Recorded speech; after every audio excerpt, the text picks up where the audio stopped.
there YouTube, and welcome to a Who review. I am Davros and I'm a Whovian, and today I review Doctor Who, Delta and the Bannermen.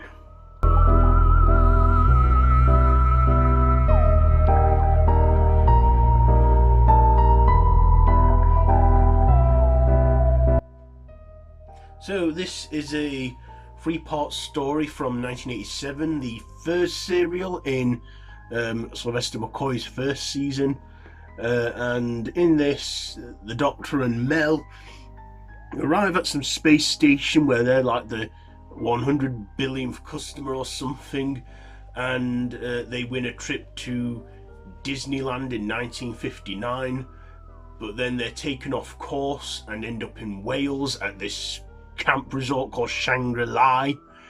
And they also find that they get caught up in this whole chase between this alien called Delta, who is the last of her kind, and she has this egg that she's keeping safe with a baby in that grows really quickly. And the Bannermen, led by this guy called Vavrock or something, wants to wipe out the Shirids or something. Anyway, yeah, that's what that's trying to do. And of course, the Doctor and Mel aren't going to let that happen because they're good guys and they want to, well, they do save the day. So let's get on to my likes and dislikes. So first of all, the likes. Sylvester McCoy was okay in this, in his performance, and I liked some of the side characters we got in this, like Ray, who was a local Welsh girl in it, and we got the camp director or owner or something. That was alright. And like I say, Sylvester McCoy did good as the Doctor, but and Gavrock, I don't know if which one his name is, but he was okay as the antagonist for this serial, and yeah, and also, yeah, I think that's all I've got to say about the likes, really. I mean, it was actually filmed on location in Wales. And it was probably the only time it was actually done in Wales before the revived era, where it is mostly done in Wales now. So yeah, I don't really have much to like about this. So my dislikes. So first of all, the dislikes. I just didn't like this story. I mean, it's 3 parts long, and it just feels like a drag. The writing feels lazy, the story's lazy, and the whole plot is a bit lazy and a bit, well, poorly done. Delta species are like these green creatures, and at the beginning, when they're in this war running from the Bannermen, the soldiers look like them little bloody green toy soldiers we see in like Toy Story, and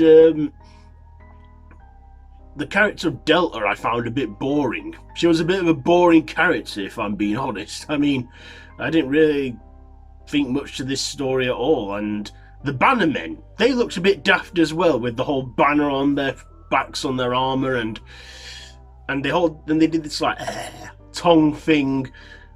I just thought it looked a bit silly, if I'm being honest.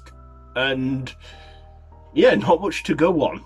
I thought this was a bit silly. They even get Ken Dodd in this, guest starring in like part 1, and his character was very brief. Now he just didn't do anything. He was like this like cell master or something. I don't know, but he like announced that the Doctor and Mel were their 10 millionth, 100 millionth customer or something, and yeah, Ken Dodd in this. Now, Ken Dodd's a great comedian. Well, he was a great comedian.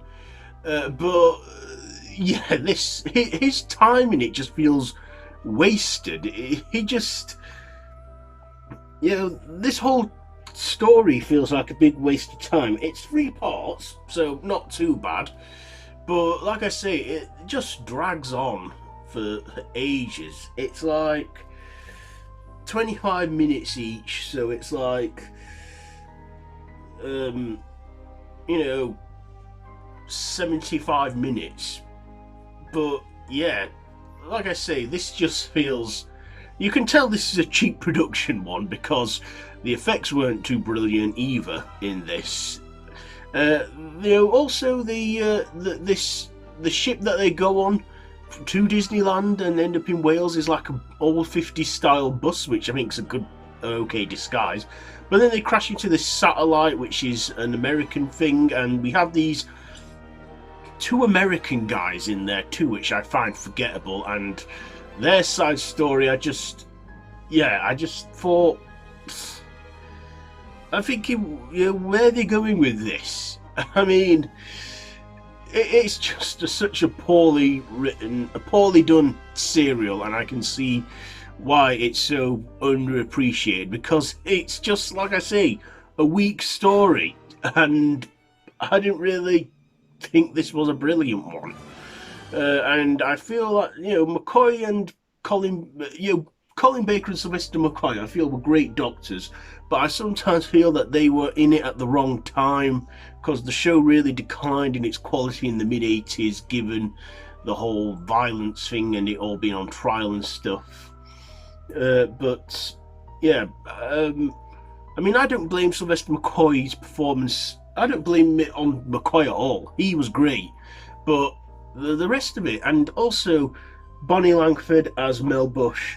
Now, as I probably said before in previous reviews that I've done with her in it, I don't like her character. I just do not like Mel at all. Like I said before, she only got the part because John Nathan Turner, the producer at that time, heard her screaming on a ride in Alton Towers and thought, her scream is great, she's hired. And I don't know if she had any previous experiences in acting, but yeah, Mel, I just found her character pathetic and just unlikable, and the screaming always did my head in.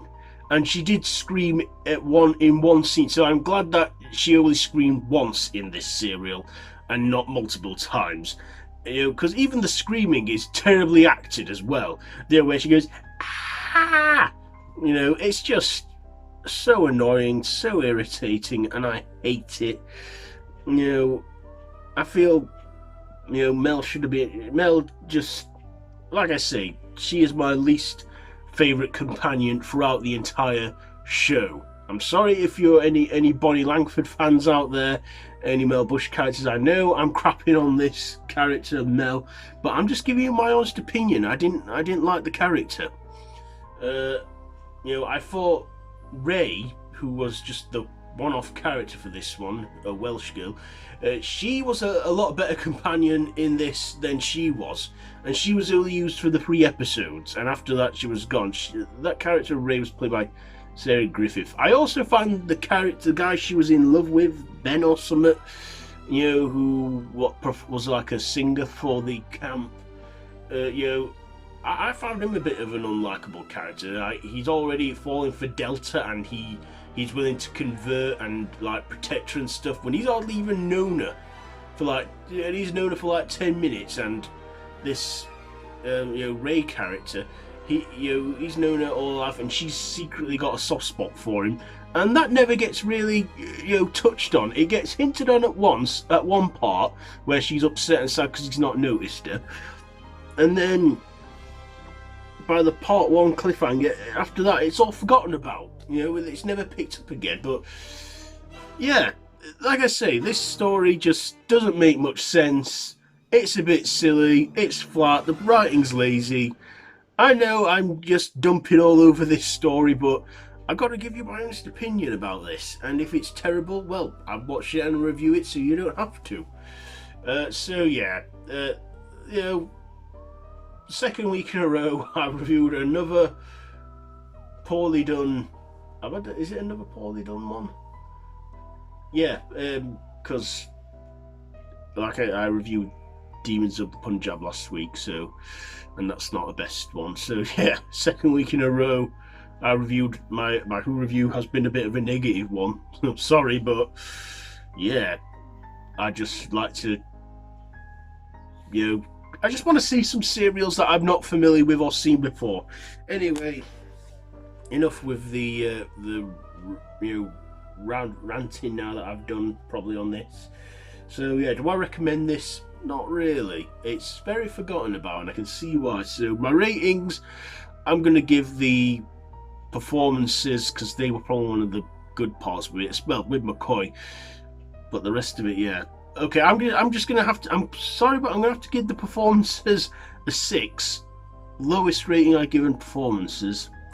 The writing, I'm gonna have to give that a 4. The visuals, like I say, they weren't brilliant, so the visuals get a 4. And my personal, I've got to give it a 5. Yeah, sorry, but this just isn't the best one, and it's a shame really, because McCoy was starting out as the Doctor at that time, and I don't think he was given good material to work with. So anyway, yeah, that has been my Who review on Doctor Who, Delta and the Bannermen. Have you seen this one? Let me know down in the comments below if you have. Do you like it? Do you not like it? Let me know. If you like this video, be sure to give it a big thumbs up, share with your friends. Feel free to subscribe to my channel if you haven't already, and to hit that notification bell. It's one click for you, but hey, it means a great deal for me, so no pressure, but still. Anyway, yeah, I've been Davros the Whovian. This has been my Who review on Doctor Who, Delta and the Bannermen. So yeah, until next time, run for your life.